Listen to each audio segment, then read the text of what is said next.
Okay, today I'm going to be doing the ignition cylinder lock repair. I'm having a lot of problems getting this to turn when I'm in the car, and it's getting frozen up, and it's actually confusing my starter, I believe.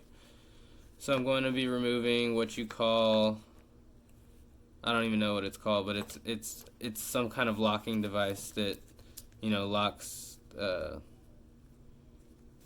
locks the positions and stuff like that. And once I can take this apart and get it disassembled, I'll be able to remove that one little unit inside that will free this up and hopefully fix my issues. So let's get into it.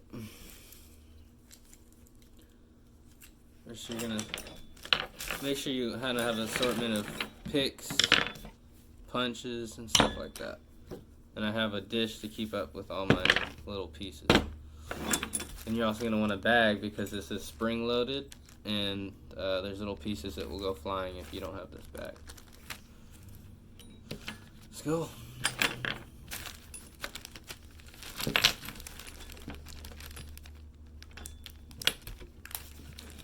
Let's do this out of the bag first. This part, you lift this up.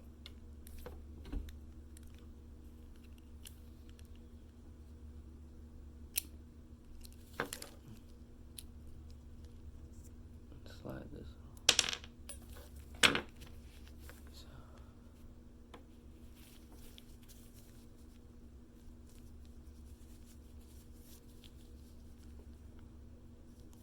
I'll put that in my little dish.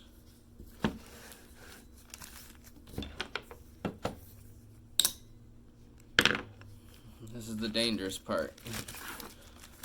As far as I know. Dangerous part.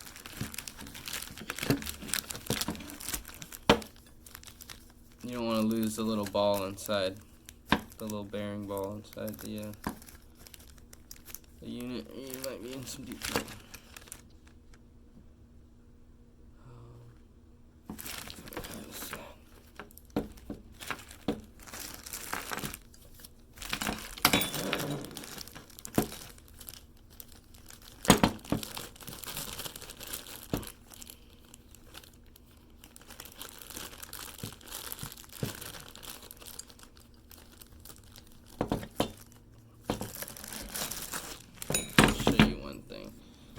You're gonna be, there's a little tiny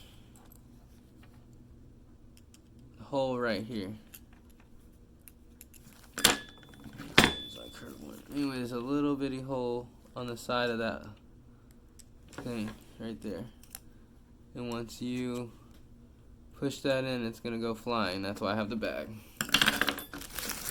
Okay. Go ahead and try it.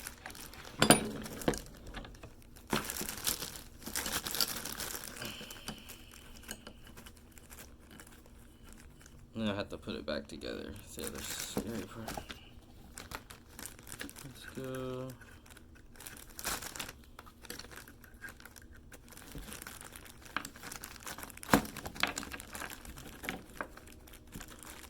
That's right there.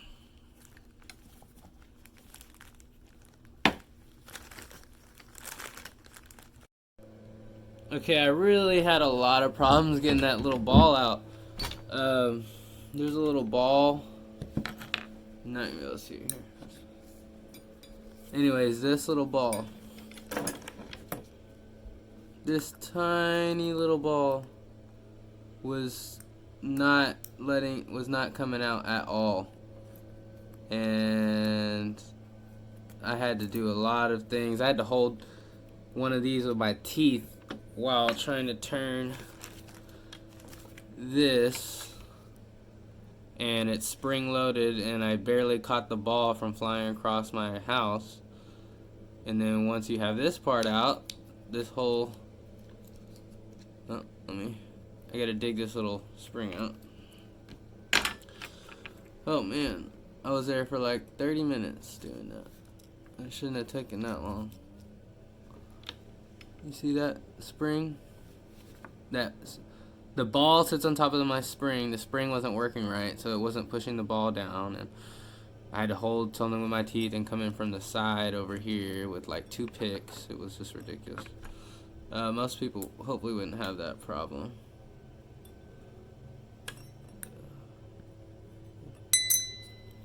And then once that's out, this whole assembly just pops out. Oh, well, I need to figure out where that went.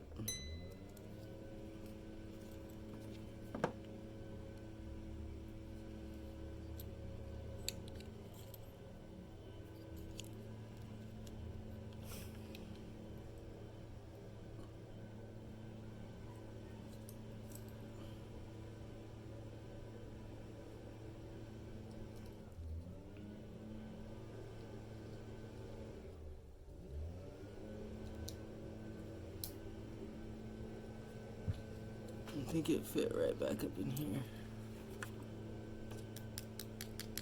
Fell out of there, I think. I hope. Oh. This is very complicated and scary. Okay, yeah. See, it keeps falling out, but it only goes back in one way, so that's a good thing.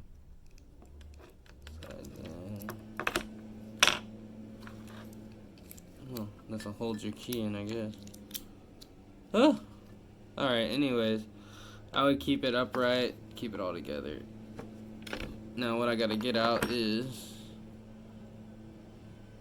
where is it? This piece right here.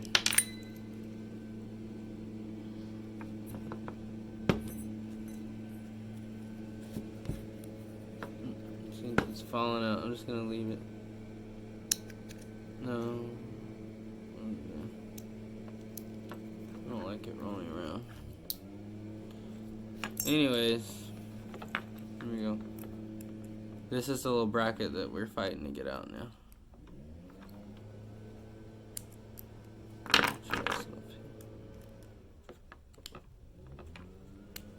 Once I can get this out, should be okay.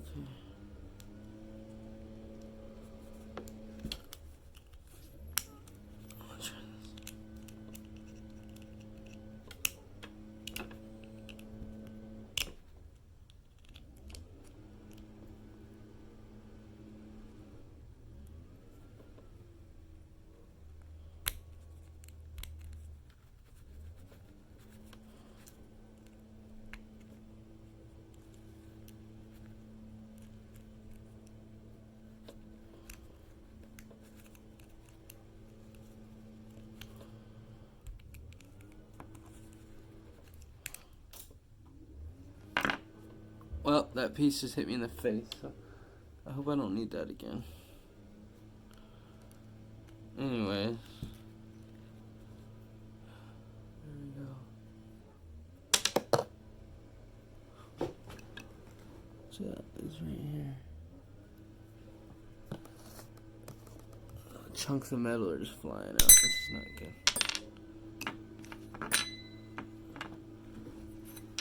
Why it's really important to have this magnetic dish. Really important.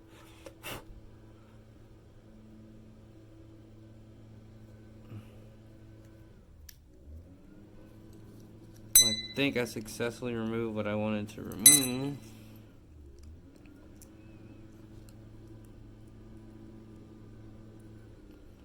Alright guys, so I have the key cylinder back in place. Now we're going to test it out. I'm going to put my foot on the brake. Position 1. Position 2. Lights are coming on.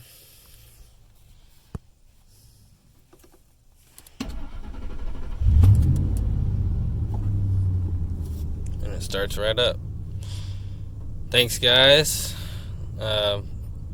Like I said, this video is not for everybody. This tutorial, you know, is very it's a complicated process, and you could potentially screw up your key lock cylinder altogether. But if you have nothing to lose like I did, and nothing's really working for you and you're having a lot of issues with your starter because it's confusing your starter with the locking up like I had, then I suggest doing it. But otherwise, maybe you want to just go the route of just getting a replacement, a new transponder key, and go through a locksmith and have them replace everything and reprogram everything. That's another route to go, but it costs about $150 to $200 to do so. As you guys can see, it's all working. The car is driving. It started right up, and it was easy. A lot easier startup than when I had the key issue. So let's pull back.